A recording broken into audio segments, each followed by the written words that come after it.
live with the To Live Well podcast. Oh, live, huh? We are live. I'm Jeff Collier with Jamal Lewis and a special guest, Brad Clontz. Brad Clontz. I knew his name. I was just going to, should we give him a build-up like a Super Bowl? Super Bowl? That's him. World Series pitcher. Well, where's the ring?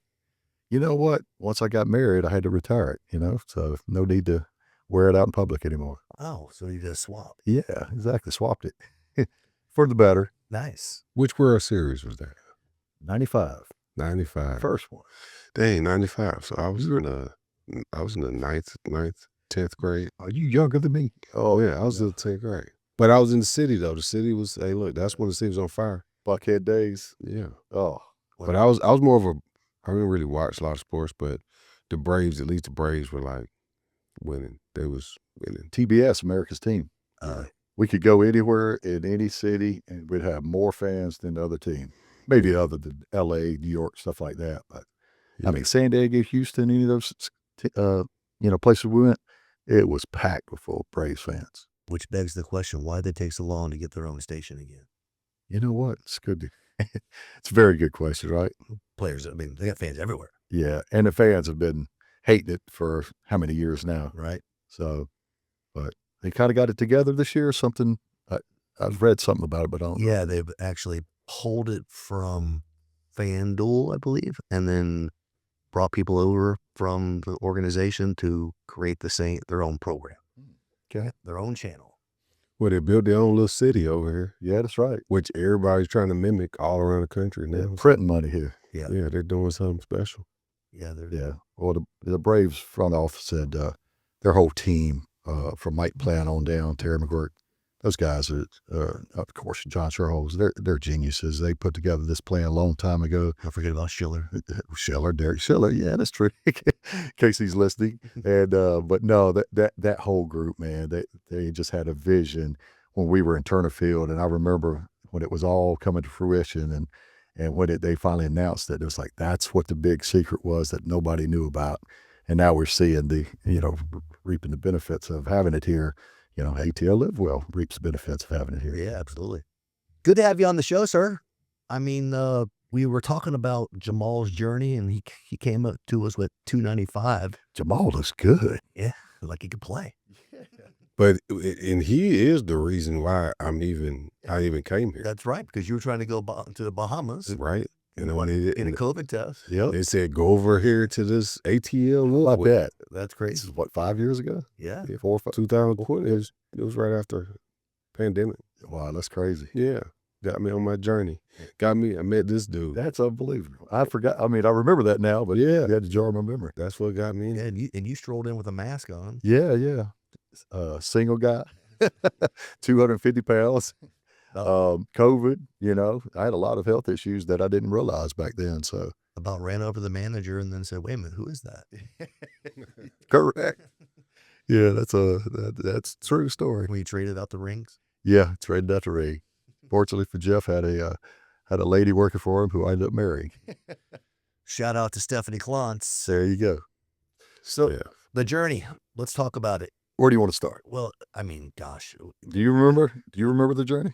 I remember parts of the journey. Okay. Well, the first journey was coming in, COVID, all that, and then we just started talking about testosterone. Mm-hmm. And because, my journey was that I honestly thought that I was just kind of getting old, which I was older. But at that time, it was probably 49 maybe. Mm-hmm. And, I just didn't feel like I had any drive sexually or anything, or just didn't think I was attracted or cared about girls or women anymore. I just like, I'll be single and happily single and just live my own life. But I didn't realize my body was missing something. So I remember we did the first testosterone level checks, and then I was like 300. Mm-hmm. So very low. We got me started on testosterone, and then we started doing blood work to check the levels to see where they were at. Then we noticed other issues. Mm-hmm. The blood count was too high. You have butter in your Ace- veins. yeah. What was that you used to call me? I didn't call Yeah, you did. Let's go. You said something. You said, yeah, you had butter in your veins. something like He that. told me I was soft. He did. He poked me and said, "You're soft." Yeah, he So- said something about butter in his veins. I don't know exactly, but it's a little different. But anyway, the blood panels was the first indication. Okay, your T levels are coming up, but now you got other issues. Your, A1C was very high. I think I was at 8.1. Yeah. So I was type 2 diabetic. You didn't realize it. Other issues, I think my sugar levels were 230 or something. All kinds of red flags. So, and that's when Stephanie actually was working with you and said, we got to change everything. So, and then I was put on a regimen from diet to everything to starting the semaglutide. And semaglutide was the first, I think I was kind of the guinea pig. I mean, I was, Jeff, was I not? No, you were one of the first, but you weren't the one that actually, how it went down. Okay. Is Stephanie has a long history of weight loss management. And we were still doing the ACG diet. And, our pharmacy guy said, you guys, you should do this. And I'm almost positive we were the first clinic in Atlanta to do Yeah, it was. I'd never heard of it. No, I don't think anybody had ever heard of it. I got on it too. Yeah. And then all of my friends who were excess weight and whatnot started doing it. But I went down that road of let's figure out what's enough or what's too much, whatever. And so like I started off with like 50 units right out the gate. Ouch. And That's too much. After every shot, maybe the second or third day, I was in the middle of the night getting up, throwing up, diarrhea. And I kept telling, and I told Stephanie after three weeks that, man, I got food poisoning again. Like I couldn't figure out, I'm like, what did I eat yesterday? Like, man, or I ate something last night because it was kind of delayed. It wasn't right that moment. And so then once we figured it out, we pulled the dosage back to 25 and then stayed nauseous for a little bit. But once I got through that, then it was easy because it curbed my appetite. I started dropping weight. I ended up getting married for maybe a year or so after that. And when I went to my wedding, I was 220 pounds from 250. Right. So that helped me to get to where I look presentable in my wedding pictures. There you go. So what did Stephanie say? That you look like you're a baseball player now? I'm under 210 now, so I haven't weighed myself today. But yeah, she said it's the first time that I've looked skinny enough to actually to fit the profile of an actual baseball player. That's awesome. Yeah. That's good. Where did you look good. Where did you play at? Where? No, what did you play at? Oh, what did I Your weigh? weight. Oh, weight. 205. 205. 200, 205, probably late in my career. Nice. 195 to 200 when I was in prime. So, it's the first time I've seen under 210 and probably since I retired in 2007. Yeah, I'm at 240. And that's where I played at. Oh, 240. So the same. Yeah, when I walked in and saw you, I went, oh, he looks like he could play again. I was talking. Oh, hey, give me some. I was talking to my wife this morning about she had lost a bunch of weight too. She's down 125 or so whatever. But oh wow, yeah, she's back to her fighting weight. She looks good. Yeah. We're all on the program there. Living well. Fountain of youth. Yeah.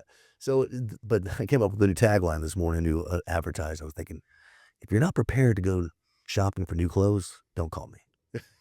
Yeah. Because the belts don't fit. Yeah. The pants don't fit. Yeah. Change your wardrobe. That waistline is like just everything stretched out. Yep. So you gotta go reinvest. Yeah. All the extra large shirts, I'm having to trade them in. I'm giving them my dad, stepdad, whoever. But I'm proud to go in and buy me a large. Right. I'm proud to go get me. I'm almost those schmediums. You in the media? Okay. Schmedium. There's no way a large fits you. Yeah, it does. For real. Yes, dude. Yeah, because it looks fitted, so now it looks good. Yeah, I can wear that. I can flex on you. I used to try a little bit here. I can do that now. You kind of went full circle. Yeah, blood works great now. There's no issues.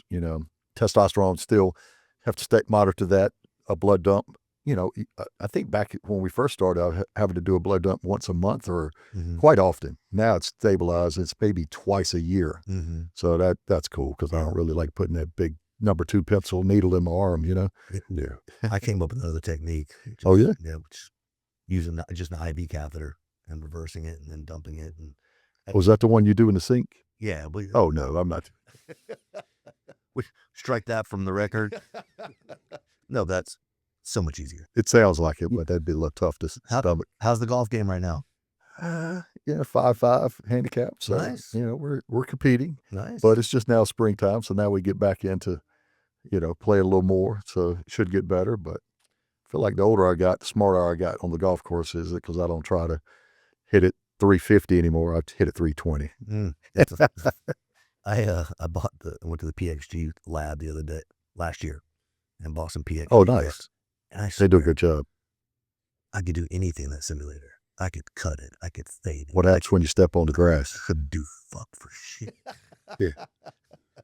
No, it's just really good and then bad. Yeah, it's the mindset. It's you just change everything. It's like all of a sudden you're not relaxed because now it counts, and then your body just reacts differently.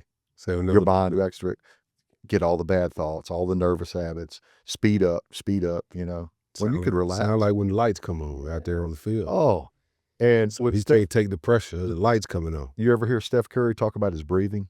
Like he never, ever anxious anything because he's always controlled his breathing. Right. So when he's got a foul shot, he's so relaxed, his mind, his breathing, Right.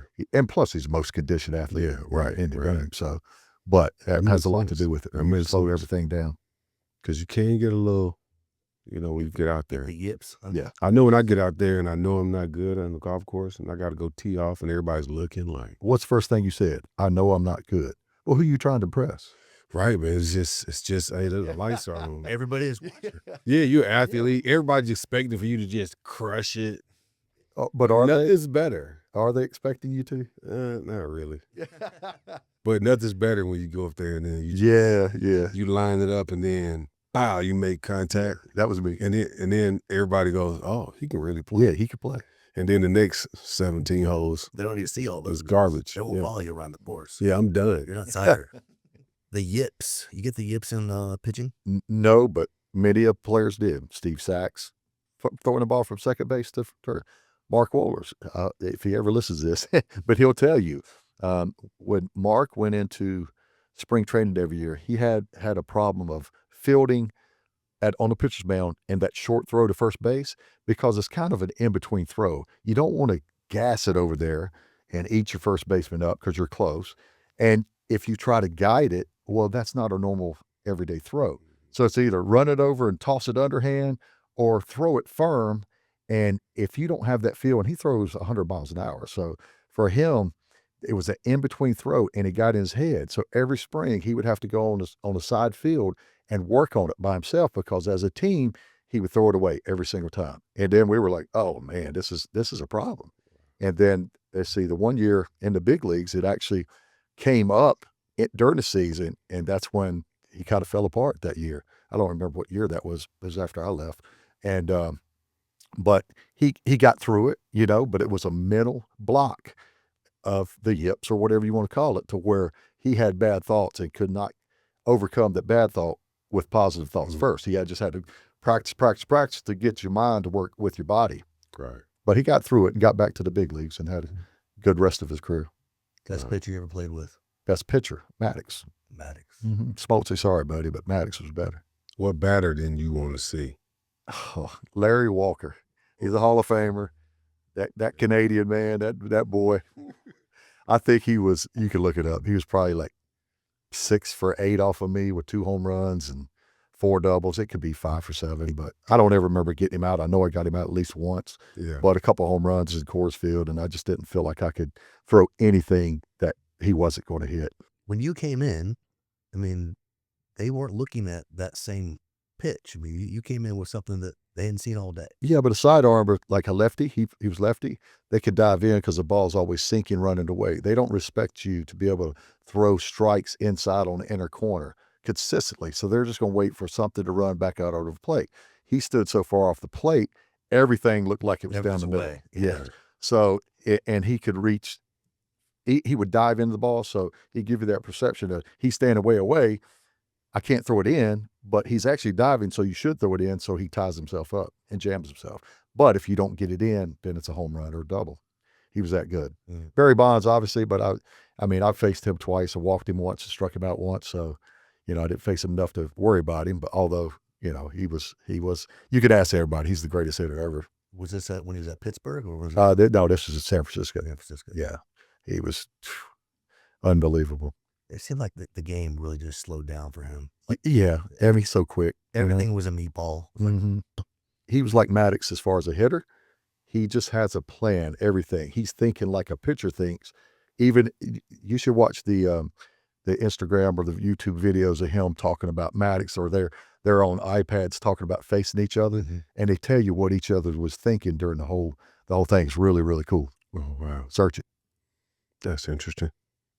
Yeah, the pitcher game is, I've learned after watching a couple World Series, and it's like, it's a pitch game.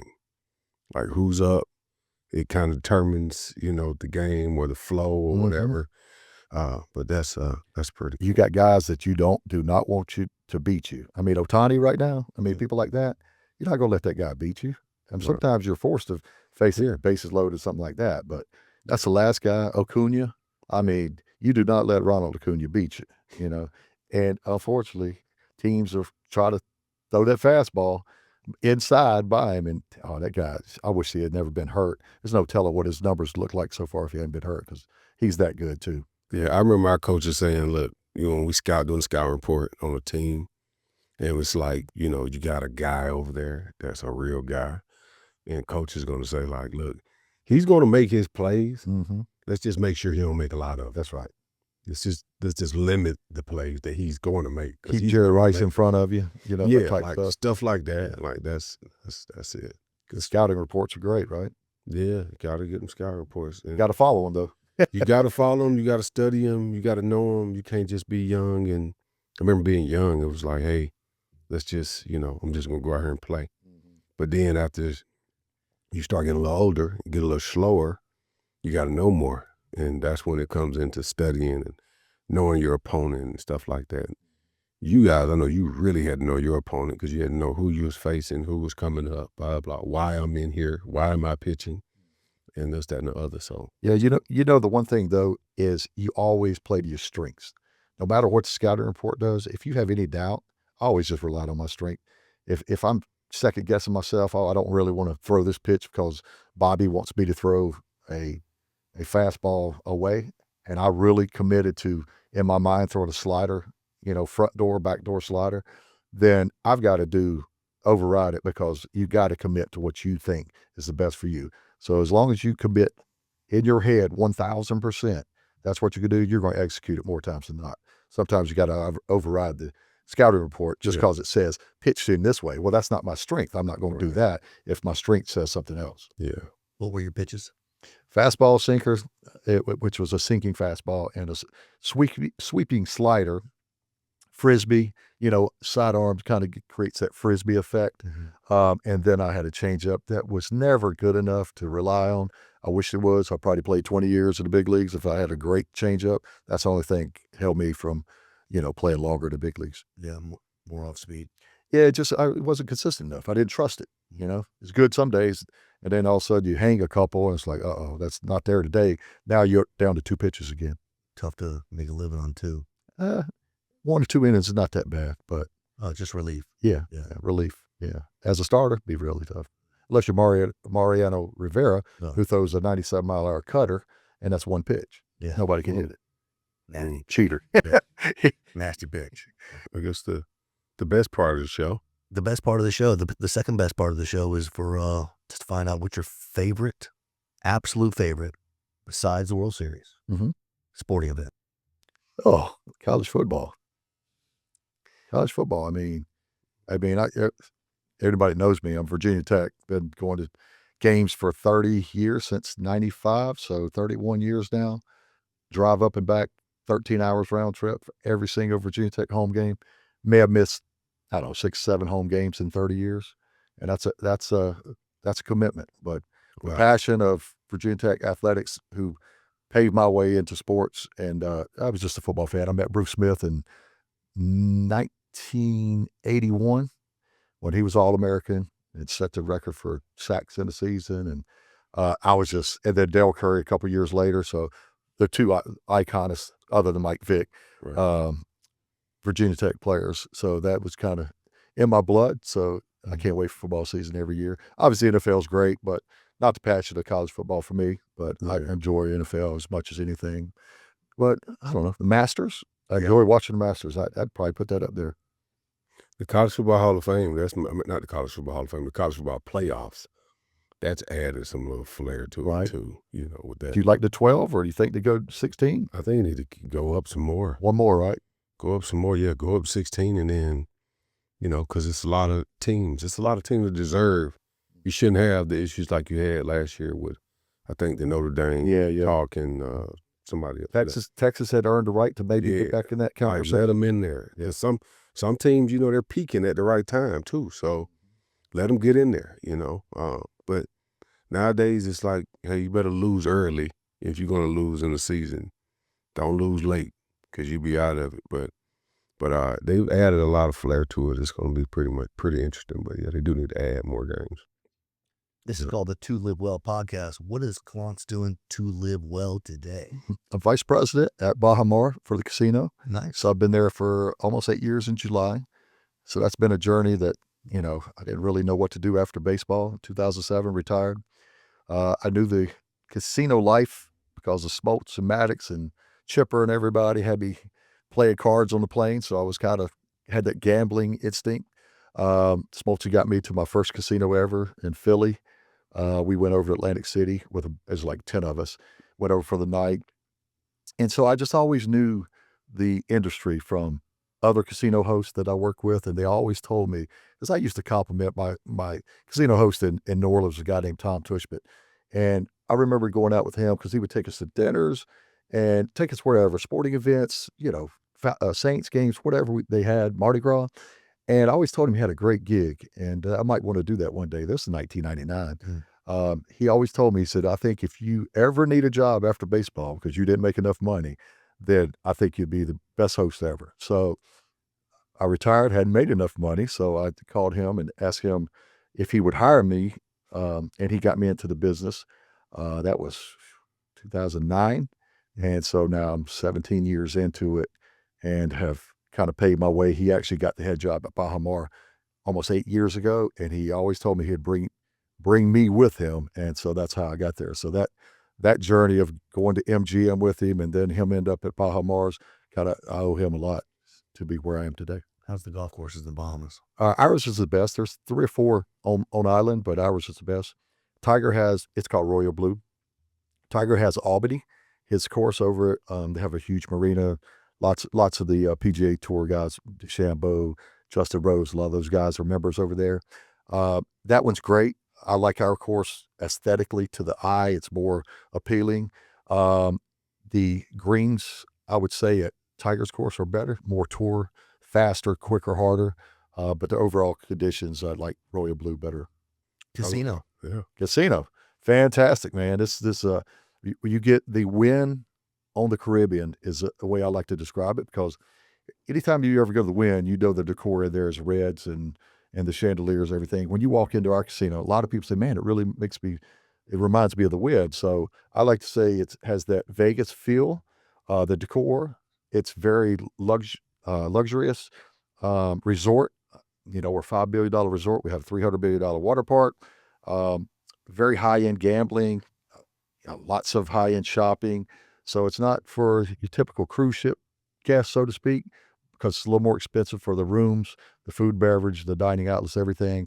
So it's a little pricey, but you can get deals when the off-season, September, October, when the rates are low. You could go in there very cheap to bring your family, but you can't beat it. If you want the Vegas feel in the Caribbean, there's only one place to go, and that's Baha Mar. How do people find you if they want to get a host experience? You can look me up on the website. My email's on there, but brad.clontz@bahamar.com is my email. Shoot me an email. I'm on Instagram, Twitter, all those things. Reach out to me any way you want. Nice.